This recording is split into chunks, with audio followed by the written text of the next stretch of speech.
नमस्कार, स्वागत आहे तुमचं माझ्या चॅनलमध्ये। आज मी तुम्हाला ड्रेस फिटिंग कसा करायचा आहे ते सांगणार आहे। हे बघा, हे 19 इंच आहे। माझ्या ड्रेसची फिटिंग ही 18 इंच आहे। म्हणजे 19 आणि 18 म्हणजे 1 इंच। तर अर्धा इंच आपल्याला उजव्या साईडनी आणि अर्धा इंच आपल्याला डाव्या साईडनी टिकमार करून घ्यायची आहे।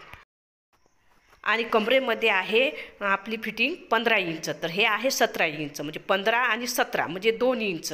तर 1 इंच आपल्याला उजव्या साईडने आणि 1 इंच आपल्याला डाव्या साईडने टिकमार करून घ्यायची आहे।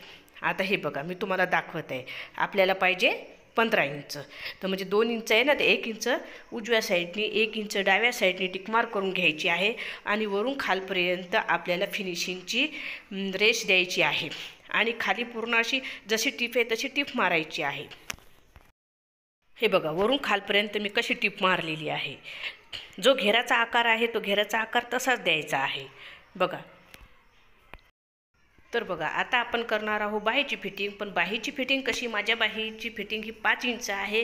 ऑलरेडी बाही तेवढीच आहे, तर मला बाहीला फिटिंग करायची गरज नाही आहे, म्हणून मी यामध्ये तुम्हाला दाखवलेले नाही आहे। फक्त बगलमध्ये फिट करायची आहे, समोरच्या बाहीला फिट करायची गरज नाही आहे। असेच नवनवीन व्हिडिओ बघण्यासाठी माझ्या चॅनलला लाईक करा, सबस्क्राईब करा आणि जास्तीत जास्त लोकांपर्यंत शेअर